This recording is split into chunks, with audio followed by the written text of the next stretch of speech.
नमस्कार दोस्तों। यह घटना है चंबल में रहने वाला एक राजू फर्नीचर की। और दोस्तों, आप लोग जानते भी हैं कि चंबल कोई ऐसा वैसा शहर नहीं है। चंबल का नाम सुनते ही लोगों के रोंगटे रोंगटे खड़े हो जाते हैं। और यह आज की घटना भी वहीं की है। राजू जो है एक बहुत ही ईमानदार लड़का था और वह जो है फर्नीचर का काम करता था। यह जो है चंबल में अपनी माँ के साथ रहता था। लेकिन बीते हुए दिनों में राजू को जो है कहीं पर काम नहीं मिल रहा था और राजू घर में अकेला बैठा हुआ था और कोई भी काम नहीं मिल रहा था। इससे जो है घर में पैसों की दिक्कत आने लगी थी, क्योंकि राजू की माँ जो है बीच बीच में बीमार पड़ जाती थी और राजू के पास उतना पैसे थे नहीं, देखभाल कहाँ से करता था। तो ये जो है हमेशा बहुत ज़्यादा परेशान रहता था, इधर उधर काम के चक्कर में टहलता था, लेकिन इसे कोई काम नहीं मिलता था। और ये राजू जो है बहुत ही बढ़िया जो है लकड़ी की कुर्सी, मेज, अलमारी, हर एक चीज़ें बना लेता था। ये बहुत ही कलाकार था, बहुत ही ज़्यादा।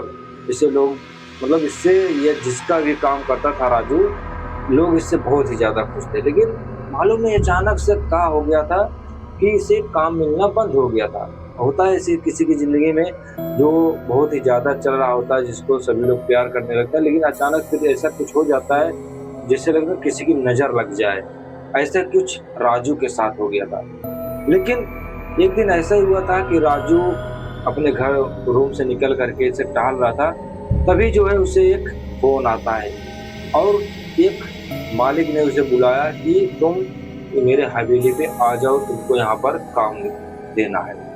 तो राजू जो है सुबह उसके घर पर पहुँच जाता है। वह देखता है कि वह घर बहुत ही पुराना था, मतलब हवेली था लेकिन बहुत ही पुराना हवेली था, एकदम ऐसे खंडर जैसा लग रहा था। तो वह मालिक बोला, तुमको यहाँ पर जो है सारा फर्नीचर का काम करना है, अलमारी बनाना है, कुर्सी बनाना है, दरवाजे बनाना है, तुमको सब कुछ यहाँ पर करना है। तो राजू जो है बहुत खुश हो जाता है कि चलो कम से कम मुझे जो है काम मिल गया इतने दिनों के बाद। अब जो है मुझे पैसों की दिक्कत नहीं रहेगी। इतना बड़ा हवेली है, कम से कम जो है महीना 2 महीना लग ही जाएगा इसमें जो है।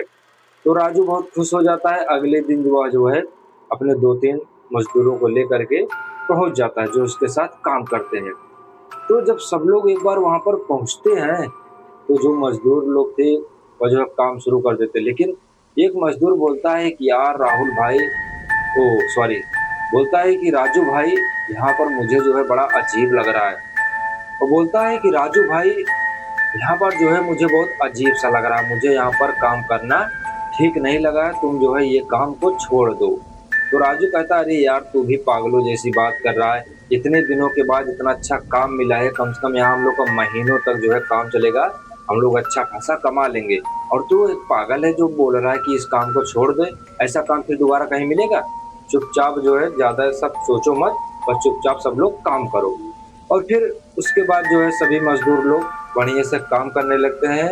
लेकिन जब इन लोग का टाइम हो जाता है तो सभी मजदूर लोग पहले चले जाते हैं और राजू जो है नहीं जाता। राजू का काम थोड़ा सा बच गया था, क्योंकि उसे जो है जल्दी ये काम करना था, अलमारी बनाना था। तो वह जब रुक गया थोड़ी देर के लिए, सोचा कि मैं 1 घंटे बाद जाता हूँ। तो फिर अलमारी बना ही रहता है कि अचानक उसे दूसरी मंजिल के ऊपर से ऐसा लग रहा था जैसे कोई उस पर ऐसा चल रहा होगा, खट खट की आवाजें आने लगी। तो राजू जो है एक बार थोड़ा चौंक जाता है, बोलता है ऐसे, मतलब अपने चारों तरफ ऐसे इधर उधर करके देखता है, कोई है नहीं। अब बाकी मजदूर भी चले गए थे, अब राजू अकेले बचा था। वह जो है एक बार थोड़ा थोड़ा नर्वस होने लगता है कि सोचता है कि यार ये क्या हो सकता है, क्योंकि उसके दोस्त लोग पहले से ही उसको डरा दिए थे कि यार भाई ऐसा है, ये एकदम खंडर जैसा लग रहा है। इसलिए जो है वह थोड़ा थोड़ा और डरने लगा था। लेकिन फिर तो वह ये सब छोड़ देता है, ध्यान नहीं देता, फिर अपना काम करने लगता है। लेकिन फिर थोड़ी देर बाद वही आवाज़ आने लगती है वैसे ऊपर से। तो राजू को थोड़ा थोड़ा शंका होने लगता है। फिर वह जो है फिर उठ करके थोड़ा बाहर बाहर निकल करके देखता है, तो कोई नहीं दिखाई देता है। फिर उसके बाद वह जो तुरंत काम वाम बंद करके वहाँ पर सब अपना सामान रख करके वह जो है निकल जाता है, बोलता है कि जाने दो, अब कल काम करूँगा। तो पहले दिन जो है निकल जाता है, फिर आता है घर पर, बढ़िया से आराम से खाना पीना बनाता है। उसकी मम्मी पूछती है कि बेटा काम कैसा है, तुमको काम सही है, मिला है कितने दिनों के लिए, तो ये सब इतना पूछती रहती है। तो राजू कुछ बताता नहीं है, बस थोड़ा थोड़ा नर्वस अभी डरा हुआ था। तो बोलता हाँ माँ काम बढ़िया है, बड़ा सा घर है, 1-2 महीने काम चलेगा यहाँ पर, अच्छा से जो है हम लोग पैसा कमा लेंगे, फिर उसके बाद दिक्कत नहीं है। तो फिर अगले दिन जो है राजू फिर जो है अपने दोस्तों को लेकर के पहुंचता है, काम वाम करता है। तो वह जो है राजू अपने एक दोस्त से कहता है, यार भाई कल जब तुम लोग चले गए थे, मुझे यहाँ पर थोड़ा अजीब सा लग रहा था, यहाँ पर मुझे ऊपर की छत पे से आवाजें आ रही थी। उसके दोस्त लोग जो है पहले से डरे तो थे ही, वो बोलते हैं अरे यार राजू, अब तू भी ऐसी बात कर रहा है मेरे जैसे, अभी तो मैं ही कर रहा था, अब तू भी ऐसा बोल रहा है, ऐसा कम से कम मत बोल, काम तो करने दे। राजू कहता है अच्छा अच्छा ठीक है करो। अपने मन में सोचता है कि अगर मैं इन लोग को डरा दूंगा तो ये लोग काम छोड़ के चले जाएंगे, ये लोग करेंगे नहीं। तो वह जो है राजू खामोश हो जाता है। तो सभी लोग फिर जो है काम करके चले जाते हैं, राजू फिर अकेला बचता है। ये जो है थोड़ा लेट में जाता है क्योंकि इसका काम थोड़ा ज़्यादा रहता है। ये सोच रहा है कि मतलब मालिक ने बोला कि कितना जल्दी इसको तैयार करना है, मालिक को पूरा घर मेंटेन करवाना है। तो इसलिए जब सभी लोग चले जाते हैं तो राजू जो है आज फिर अकेले काम कर रहा था।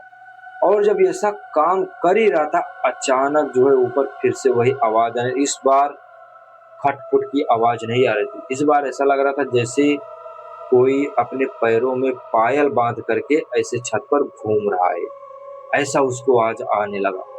तो राजू जो है फिर वहां से उठता है और वो जो है सीढ़ियों की तरफ ऊपर जाने लगता है। और थोड़ा थोड़ा डर भी रहा राजू, लेकिन ये देखने के लिए जा रहा है कि क्या सचमुच कुछ है या नहीं। तो वह जब ऊपर जाता है तो जब दूसरी मंजिल पर दरवाजा खोल के देखता है, वहां पर कोई नहीं दिखता है।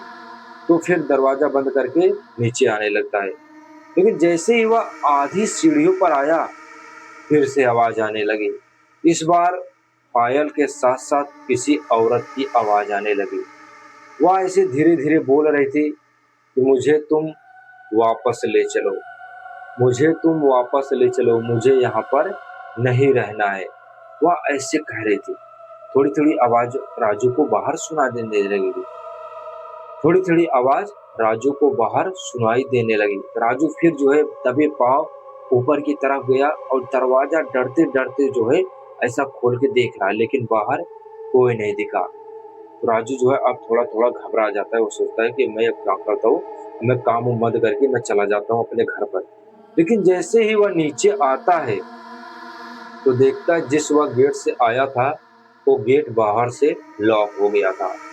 राजू अंदर से गेट को खटखटा रहा है, खोल रहा है और अंदर से आवाज भी दे रहा है, लेकिन ना तो कोई उसकी आवाज सुन रहा है और ना ही कोई गेट खोल रहा है।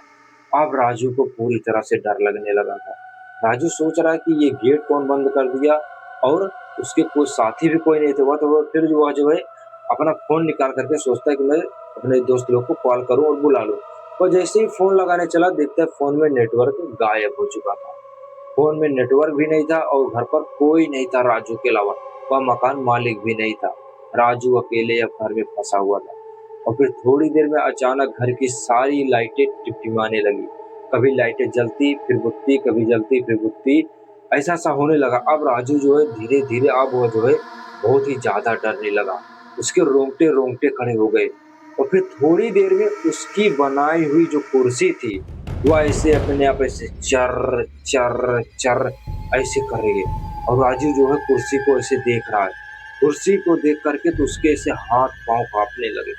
वह सोच रहा है कि यार ये क्या हो गया, ये कुर्सी काहे ऐसे वैसे कर रही है। अब राजू को कुछ समझ में नहीं आ रहा था वह क्या करे, इतना ज्यादा वह डर चुका था। फिर वह जो तुरंत वह फिर ऊपर की तरफ भागा, नीचे की तरफ, क्योंकि नीचे का दरवाजा बंद हो चुका था और वो कुर्सी भी। और फिर ऊपर की तरफ जैसे गया, ऊपर जब दरवाजा खोला तो वह दूसरी मंजिल पर भाग के चला गया। वहां पर जो उसे डर करके भागते हुए कमरे में खड़ा हो गया। और जब जिस कमरे में वो खड़ा हुआ उसका भी दरवाजा अपने आप ऐसे बंद हो गया। और दरवाजा बंद होते ही कमरे के एक कोने में एक औरत की परछाई ऐसे बनने लगी। और परछाई बनते बनते उसका पूरा शरीर बन गया। राजू उस औरत को देख करके तो उसकी भाई सांसें थम गई, ऐसी उसकी आंखें निकल गई। वह देख रहा है कि वो कोई साधारण औरत नहीं थी। उसके पांव ऐसे उल्टे हुए थे, बाल ऐसे एकदम खुले हुए, चेहरा ऐसे एकदम ऐसे जानवर जैसे, इतना भद्दा चेहरा था, आंखों से ऐसे खून गिर रहा था, ब्लड एकदम, आंखें एकदम लाल थी। और ये बड़े बड़े नाखून ऐसे नकुले से लग रहा था भाई एकदम पूरा एकदम चुड़ैल जैसी लग रही थी। और राजू देख करके जैसे थर-थर काँपने लगता है और राजू को समझ नहीं आता क्या करे भाई। वह जो है ऐसा राजू की तरफ देखती है और मुस्कुराती हुई कहती है कि ये जो तुम अलमारी बनाए हो, ये मेरी अलमारी है, इसे कोई नहीं ले जा सकता। तो राजू सोचता है कि मुझे नहीं चाहिए। वो बोलता है भाई मुझे अलमारी नहीं चाहिए, तुम ही अलमारी रख लो। प्लीज़ मुझे जो है छोड़ दो, मुझे जाने दो, मेरी मुझे मुझे यहाँ से निकलने दो, मेरे घर पर जो है मेरी माँ है। वह राजू को कहती है ठीक है तुम घबराओ मत, मैं तुम्हें कुछ नहीं करूँगी। लेकिन तुमको मेरा एक काम करना पड़ेगा।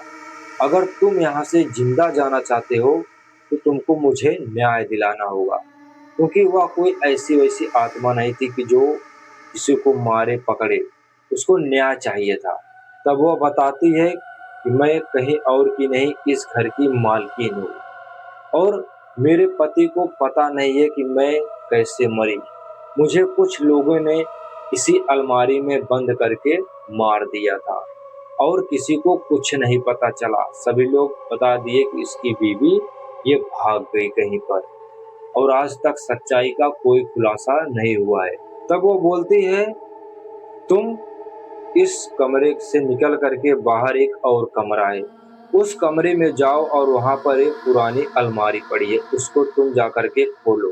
तो राजू जो है डरते डरते हुए उस कमरे में जाता है और अलमारी खोलता है तो देखता है वहाँ पर एक औरत का कंकाल मिलता है, जो कि अब पूरी तरह से जो मांस उसका सब सूख चुका था, बस केवल कंकाल ही बचा था।